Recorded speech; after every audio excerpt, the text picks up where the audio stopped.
Guys ICC टी20 विश्वकपमा बिहिबार नेपालले इटलीको सामना गर्दैछ।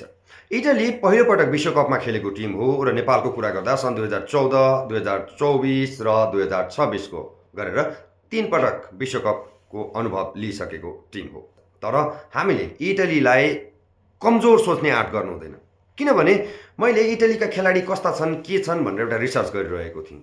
ओ माई गड, 15जना खेलाडीमध्ये इटलीमा जन्मेका खेलाडी भने 5जना मात्र रहेछन्। बाँकी 10जना कोही दक्षिण एसिया भन्नाले इन्डिया पाकिस्तानबाट, कोही साउथ अफ्रिकाबाट, कोही अस्ट्रेलियाबाट र बाट मात्र होइन, उनीहरू त्यहाँको डोमेस्टिक लिग नै खेलिसकेका। केही खेलाडीले इङ्ल्यान्डमा काउन्टी क्रिकेट खेल्ने, कोही खेलाडी बिग बास लिग खेल्ने, कोही खेलाडी दक्षिण अफ्रिकाको घरेलु प्रतियोगिता खेल्ने, यस्ता खेलाडीहरू रहेछन्। र खेलाडीको एज पनि कुरा गरेँ, यी अनुभवी खेलाडीहरू चाहिँ 30 वर्षभन्दा माथिका रहेछन्। यसको मतलब उनीहरू भर्खर मात्रै इटलीको नागरिकता र पासपोर्ट पाएर वर्ल्ड कप खेल्न आएका हुन्।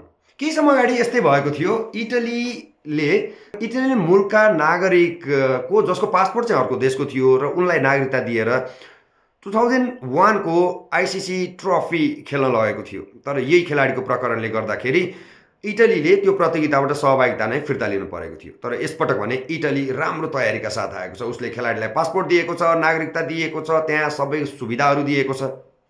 त्यसपछि आइसिसीले पनि अब सबै प्रक्रिया पुरा गरेपछि चाहिँ यो खेलाडी मेरो होइन भन्न मिलेन। त्यस कारणले गर्दा इटली टिम एकदम बलियो टिम छ। हामी कमजोर आँकेर इटलीलाई त हराइहालिन्छ नि भन्ने एउटा मानसिकता चाहिँ त्यागेर खेल्नुपर्छ। यो चाहिँ हाम्रा क्रिकेट खेलाडीहरूलाई सुझाव पनि रहेको छ मेरो। र हामी सबै नेपाली तपाईँहरूको साथमा छौँ।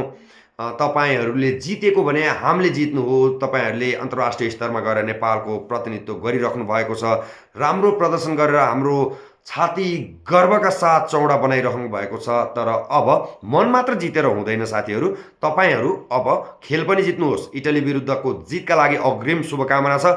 सुपर 8मा पुग्ने सम्भावना अझै पनि कायम छ। सुपर 8मा पुग्नको लागि सुरुमा अब इटलीलाई पछार्नु पर्यो। त्यसपछि आउने टिमहरू स्कटल्यान्ड र वेस्ट इन्डिज रहेका छन्। वेस्ट इन्डिजलाई त हामीले हराइ नै सकेको हो, फेरि पनि हराउन सक्छौँ भन्ने क्षमता, आत्मविश्वासका साथ मैदानमा जाउँ। त्यसपछि स्कटल्यान्ड छ। स्कटल्यान्ड चाहिँ पछिल्लो समय अलिकति कमजोर भएको छ। स्कटल्यान्ड बङ्गलादेश आउट भएपछि स्कटल्यान्डलाई ल्याइएको हो। स्कटल्यान्ड त्यति डराउनु पर्ने अवस्था छैन, यद्यपि संयमित भएर भने खेल्नुपर्छ। हाम्रो सम्भावना अझै कायम छ। Keep it up guys, best wishes.